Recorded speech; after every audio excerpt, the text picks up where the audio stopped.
Сәлеметсіздер ме? Біз бүгін сіздермен английская резинка тоқимыз крючокпен. Ол үшін бізге қажетті жіп, крючок және қайшы керек. Мен 2,5 крючок қолдандым. Енді бастаймыз. Ол үшін біз бас жағын түйіп аламыз.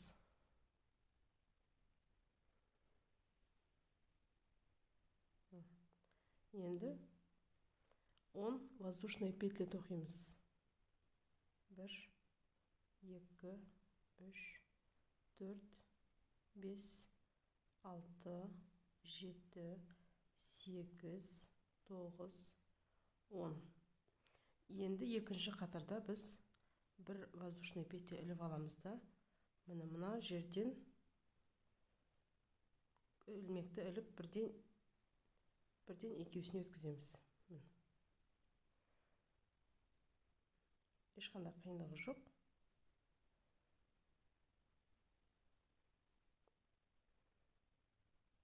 Соңына дейін осылай тоқып өтеміз.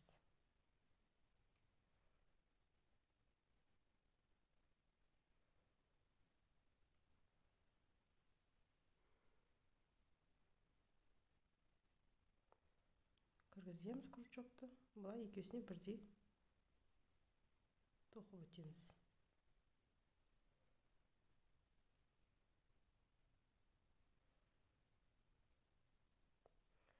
Екінші айналымда тағы да бір крючокты іліп аламыз да, екінші жағына аударамыз. Енді екінші жағында тоже бергі бетімен емес, мынау бетіндегі қатардан тоқып өтеміз. Дәл осындай узормен екеуісіне бірге тоқып отырамыз.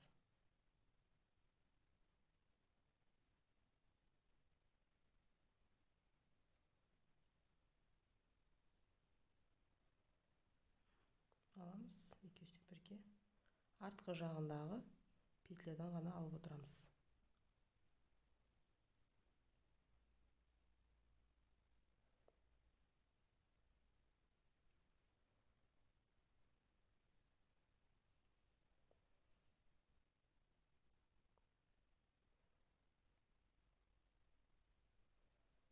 Бір петля іліп аласыз, үшінші рядқа ауысамыз.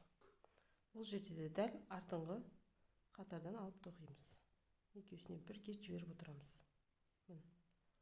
Іліп аламыз, жіп өткіземіз. Іліп аламыз, жіп өткіземіз.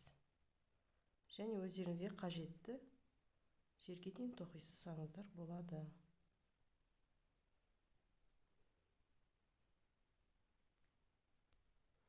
Міне, мен өзіме қажетті мөлшерде тоқыдым.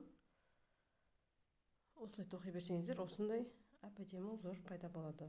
Бұл узорды көбінесе біз жеңге, жемпірдің жеңіне, болмаса етегіне қолданамыз. Егер мен каналым ұнап жатса, подписка бөліміне өтіп, лайк, комментарий қалдырыңыздар.